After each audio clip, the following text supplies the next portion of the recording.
Welcome back to The Ultimate Solution. My name's Carl Liebold, and today a very special guest, a gentleman I've enjoyed watching on YouTube immensely, particularly when he's had New South Wales policemen chasing him all over town. And every time they pull him up, they want to search his car, and he's always got something new and interesting in the car for them to find. Welcome to the show, Simeon Boycroft, otherwise known as the Aussie Cossack. Mate, good to have you aboard. Thank you, Carl. It's a pleasure to be with you today on your show. Mate, I've been trying to get you on now for, 2 or 3 weeks. We've really only hooked up in the last couple. Yesterday, I was following your Telegram channel, very well-supported Telegram channel, and lo and behold, I discovered that you are to become a national television star. Well, at least that was the idea a Current Affair had when they pulled you up on the street. You think that's fair? Well, yeah, Carl. I mean, look, I've been in and around the media for a while now, and my relationship with the media is a very, very lucrative relationship. I've sued them for defamation before. I've sued Australia's biggest companies. In fact, we've brought court proceedings against them for defamation. And all I can say is that I'm very happy with the results. I always get what I seek when it comes to defamation, because the media are just out of control at the moment. They, in my opinion, in fact, they've actually been given orders to attack me, and they've been given a blank checkbook. Because the attacks that I've seen lately, they have no, regard or worry for being sued for libel and defamation. It's an open game. Well, they own the courts as well, so there's very little chance that a person like you or I is going to have any success in that realm. And of course, the big media companies pay the very best lawyers, and we all know what the very best lawyers are. It's a David and Goliath, but I have beaten them 3 times. It's a 3 of 3, 100% strike rate, and I do intend to go after these current media agencies who are attacking me, and also individuals, who are on social media and so forth. Everything is being recorded, everything is being sorted, analysed. We've got files this big with my barristers, and when we decide to pounce, when we decide to strike, and we have 1 year because of the limitations, it's at the moment, what we're saying is we're giving the media enough rope, but they're saying give them enough rope. Absolutely. So the media organisation that was chasing you on the street sent one of their foot-in-the-door men up to you on the street yesterday. You took complete control of the situation and filmed the whole thing yourself, which I thought was immensely clever. And then you released it to your YouTube channel almost immediately. Also very clever, because it took the wind out of anything they were able to edit out of their own footage and turned into a story for you. Was that your plan at the time, or were you just a bit incensed that they bothered to turn up and invade what is essentially a court matter you're not really allowed to talk about? Well, let me say that over the last 2 years, those who've been watching my YouTube channel, I've developed a sort of, you could say, a taste for these situations. And the first thing in these situations, as I always suggest to my viewers, turn your cameras on, start filming, whether it's a police encounter, whether it's a press encounter, whether you're encountering, politicians, start filming. Because once you're filming, and then you control the narrative. If, for example, if I didn't film the Current Affair, they would have just edited out a small sentence of mine to make me look like a lunatic and make themselves look like they're, very professional and, getting the great story out there. Upholding the standards of the community, Of course. Well, let's say there is no public interest here at all. Like what happened yesterday, Current Affair just made a disgraceful personal attack on my family and I, cornering me, basically accusing me of supporting the bombing of Ukrainians, being a Putin supporter. I said, I don't support any bombing of anyone. It's a tragedy what's happening, but there are 2 sides to every story. And we feel very strongly about this being, Australians with Russian heritage. And it's a racist attack. It's what I call political racism. They're targeting Russian children in Russian schools. They're targeting Russian businesses. Churches are getting vandalized. And of course, with my vocal position in regards to the Russian-Ukrainian conflict, they're obviously targeting me. But I think the catalyst for this latest, you could say, media hate campaign against my family and I was the revelations I made on my Telegram channel about the Doherty Institute. Yes, well, that release was a video you put out on your channel a couple of nights ago. I got to admit, when I saw it, just blew me away. The Doherty Institute, of course, are responsible for all the modelling that goes on medically in this country, and responsible for a great deal of the consequences of things we've seen delivered to us over the last couple of years, they have accepted, well, not just information, but they've accepted biological samples from Ukrainian biolabs, which apparently didn't exist. Now, so that leads me to a question. So, Simeon, you're getting some very, very good intel. Those of us that follow you and actually believe that there is a different story to be told between the Russia-Ukraine conflict at the moment, something the mainstream media is refusing to accept or acknowledge. Now, you've been very vocal about it. You've brought up your Russian heritage. You weren't born in Russia, though, were you? I think you were born here? Yeah, I was born in Western Sydney. I was born in Auburn and, grew up in Sydney. Look, and in fact, none of my relatives were born in the Soviet Union or in Russia. We actually are white army Cossacks who left Russia when it was an empire. So we're talking about, 1917, 1918. Yep. And we're part of the white immigration, the anti-communist immigration. And, these the Russian community, the white Russian community has been in Australia for many, many years. But of course, just as any other community here, we love Australia, and we love the fact that Australia accepts and even promotes and supports multiculturalism. Absolutely. It's been it's a beautiful thing. Multiculturalism value formed this country. Yeah, a core value. So my question to you then is, recently you've taken to doing your news updates in a uniform. Firstly, what is the uniform and why did you decide to put the uniform on? Well, look, this isn't the first time I've worn this type of uniform. Now, this is the Cossacks uniform. We've got an organization here which has been going for many, many years. Right. And starting from the 1930s, 1940s, 1950s, there were Cossack communities all around Australia. And in fact, at that time, the West, the Americans, the Australians, the British, they loved the fact that white Russians, white emigres, Cossacks were forming communities, continuing their traditions, wearing, the uniforms in memory of their great-grandfathers and so forth. Yeah. Because it suited the narrative of the day. And don't forget, at those times during the Cold War days, the Soviets were the bad guys. And of course, the Cossacks in the immigration were staunchly pro-Tsarist, white Russian, against the Reds. And therefore, the activities of Cossacks on the territory of Canada, America, Australia, Great Britain, it was not only tolerated, and in fact, there are CIA documents, declassified documents, which show that the CIA actually promoted and supported white Russian emigre organizations who had an anti-Soviet, anti-communist view. So now, all of a sudden, now because Russia's become the bad guy, the Cossacks have been under attack. The uniforms I wear, obviously, and you can look closely at the patches on the uniforms, they don't say Russian military, the patches say the Cossacks. So the Cossacks were exterminated. It was a genocide carried out by the communists, and they've lived through, that period of the Soviet times, and there's been a resurgence of the Cossacks. Now, overseas in Australia, what do the Cossacks do? I'll tell you. We look after the graves and restore the graves of World War I veterans, World War II veterans at Rookwood Cemetery. We uphold memory of, Anzac Day, Victory Day. Don't forget there were many Cossacks that fought in the Anzacs, like Peter Chervin, whose grave is at Quarantine Head in Sydney. And it's a historical cultural organization, and obviously, I wore the uniform when I was making these reports in solidarity. The Russian people are under a lot of pressure at the moment. And I think it's a great idea. I think it's a great idea. People were screaming, oh, look, he's so Russian, he's wearing the uniform. And I thought, well, it's not a Russian uniform to begin with, but I couldn't identify what sort of a uniform it was. Look, I think it's an ideal way to be able to present yourself. I've got a question without notice. Can you do that Cossack dancing thing, like squatting down, the heels kicking up the? I can still after a few liquid libations. But look, when I was younger, I was a bit better at that. A liquid inspiration. Is that something all Cossacks have to learn?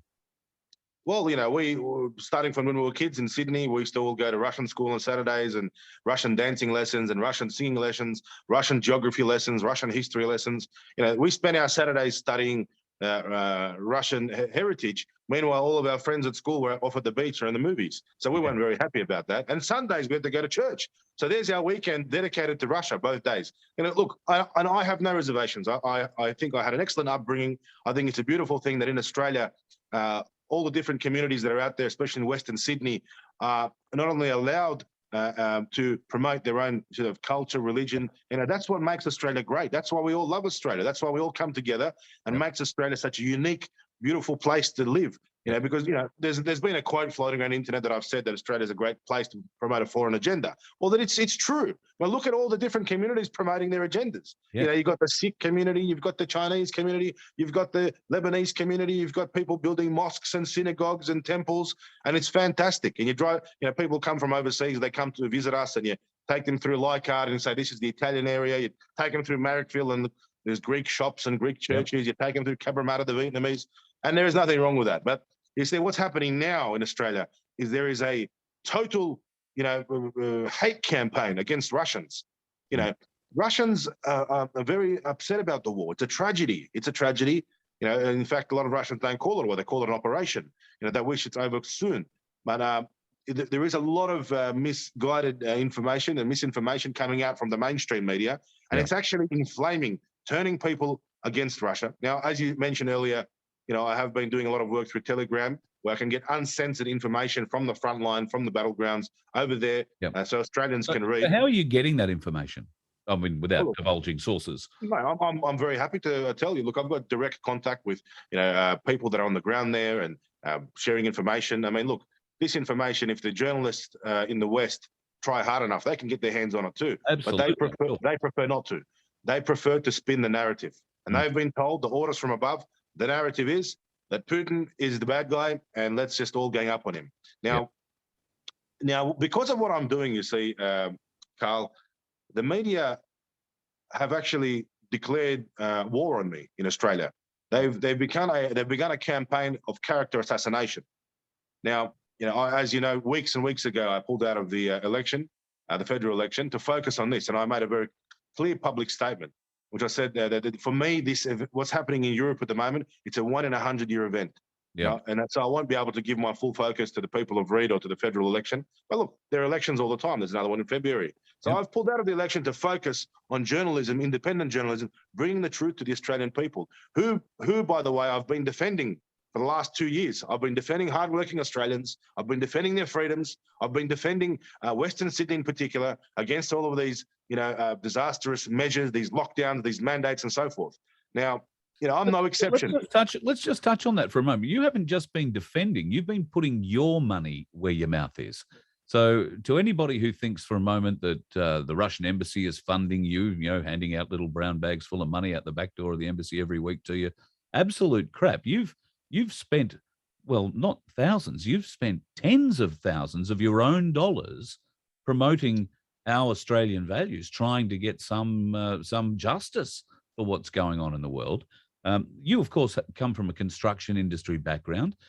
Your businesses have been involved in the construction industry, I imagine, for the last 25, 30 years or more.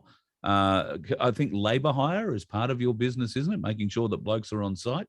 So your businesses have been smacked senseless between, the last 2 years, 2.5 years, and the restrictions that have been placed upon us. Those of us that have a mortgage may have received some respite from the banks and, your $4,000 a month mortgage or however much you pay. But if you owned a business, your business loan wasn't put down, was it? You might have $40,000 or $50,000 a month to pay on that, and you still had to find that money. Look, millions of Australians over the last 2 years have been doing it tough. There are thousands and thousands of stories of Australian families, Australian businesses, like you mentioned, particularly in the construction industry, the hospitality industry, and industries that were, on the receiving end of these ridiculous lockdowns and mandates. Tourism, yeah. Now that it's all over, and we all realise it's just a flu. I had it in December. 2 days we had a sniffle or had a cough, and then it was back to normal. And I thought to myself, is this really what it was all about? Is this really what we sacrificed? How many suicides? How many broken families? How many mortgages in distress? And now you nailed it right there. Look, during the last 2 years, my company, my business was no exception. We were all doing it hard, we're doing it tough, and we had to do what we could to stay afloat, to stay in the game and so forth. And, we didn't want these lockdowns. We didn't want our industries to be cracked down on and closed. We were literally stopped from going to work. our workers were stopped from going to work. Now I have to continue paying the workers. I have to continue providing for the workers, trying to do my best for them. I've had thousands and thousands of employees, and they can only say good things about me. And I've always been, gone out of my way to help the employees. Now, unfortunately, the government has no regard, and the media, for that matter, the mainstream media has no regard for the Aussie battler out there. No. Now, what they're doing to me now is digging up, old sort of old commercial disputes. Like you said, it's a commercial facility, and trying to say that, oh, look, he missed a payment here, or there was a dispute with a commercial facility involving a family member, targeting my grandmother. It's disgusting that they would go after my grandmother, even targeting my wife, cornering me. That's Stephen Marshall, that grub of a reporter from Current Affairs, who cornered me and just pestering me, saying, pay your bills, pay your bills. Why doesn't Stephen Marshall from Current Affairs corner Gladys Berejiklian? Gladys Berejiklian, who ruined the economy, who destroyed the construction industry, who put thousands and thousands of businesses and millions of Australians on their knees to the brink of financial collapse, bankruptcy, suicide, divorce, broken homes, homelessness. Terrible.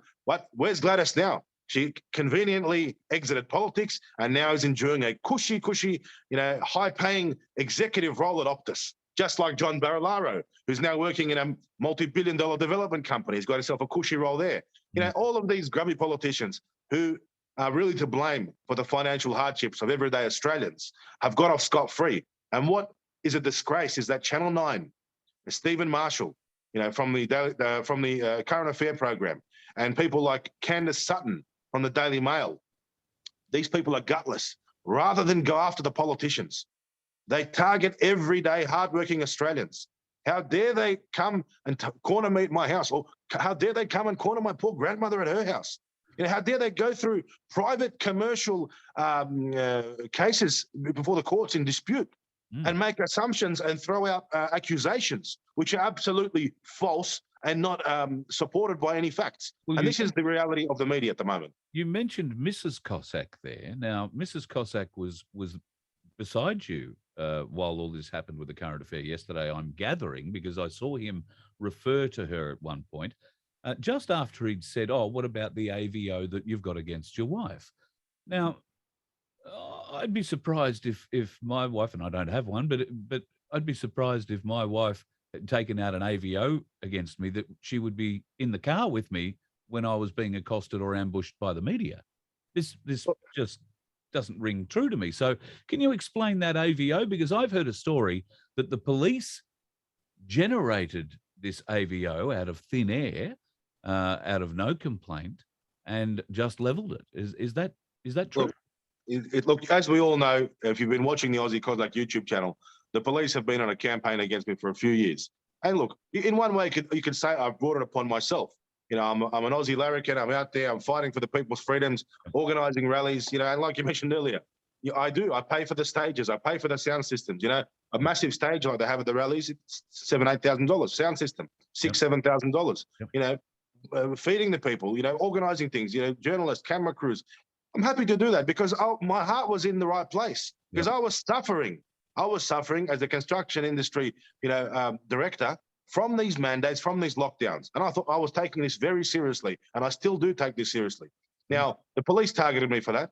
They and all of those interactions with police are on the YouTube channel Aussie Cossack. Now, my wife, you could say, is the Achilles heel of every man. Is the women, the families, and the police see that going after me personally just backfires on them. Now this AVO that's been placed, between my wife and I, it's not from my wife. It's from the police. They did a door-knocking campaign. Listen to this: a door-knocking canvas campaign through our building at Breakfast Point, beautiful suburb. Went through every single level, went through every single apartment building, and in the brief of evidence, it's got unit number unit number this, unit number that, and it's got what the people said when they opened the door. Wow. So everyone opened the door. They said, we didn't hear anything. One person said they heard someone arguing. So this is where the police built their case. My wife said, I don't want to make a statement. I have no complaints. There is no problems. I don't need an AVO. And she's put that in writing. She's told them that. The police are continuing to pursue it because it's a harassment situation. It's their way of getting me onto the ropes. And it's no coincidence that the Daily Mail is reporting on this. because obviously the police are feeding them information and they're all working together. It's called big media and the government and the police trying to take down, trying to squash me, trying to demoralize me. And they wouldn't be doing this if I wasn't a threat to them. It's the problem is my journalism, my independent journalism, which brings out the truth, just like you, Carl. And your following. I mean, you've got a considerable following. Nothing. I mean, I've got no following compared to you. I'm grateful that you ordained I bow down to come on Glory the to show. God. But you've got a following that you've generated over the last few years, and what's more, they are very passionate. If any of them feel the same way that I do, if we saw you stopped on the side of the street, we'd be stopping to help you too. And if we saw others like you being stopped on the street, we want you to know that you have support, and that support is that Aussie support. Give everybody a fair go, mate. Yes. And you certainly haven't been getting a fair go.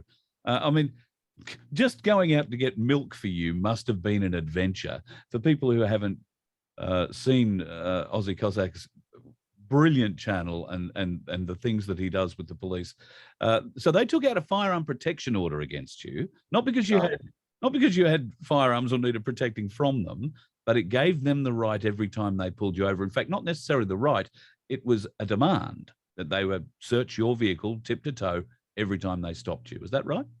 Absolutely. Look, I believe that I've had every single order possibly that I've had FPOs, AVOs, PSOs. Some of these things people haven't ever heard of. Yeah, right. But I've had them all, and I've been thrown around. The police really, really love to attack me.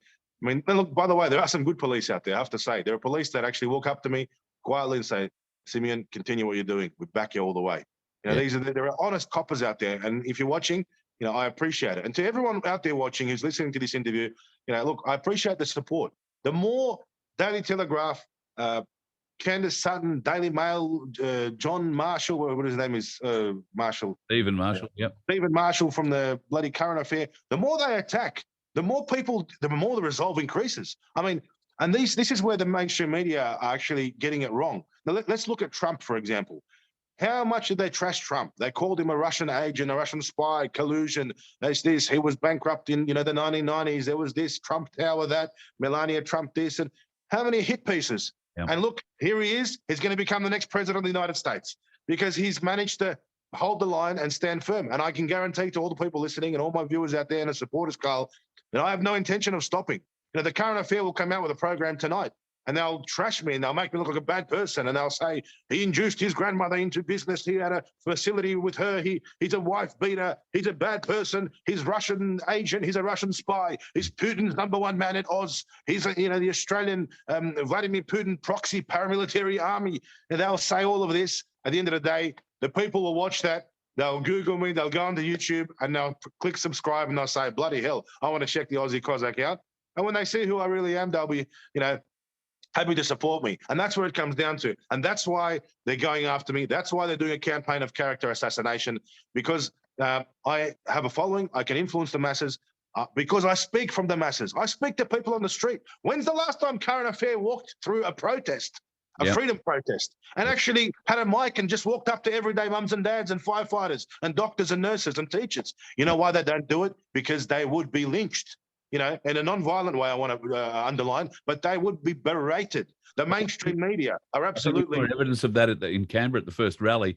I saw reporting of Channel 7 while they were sort of doing their wrap-up of the report, and there was a chant of tell the truth coming from behind them, and Channel 7 tried to spin that as that was being yelled at the politicians. It wasn't. It was being yelled at the mainstream media to tell the truth.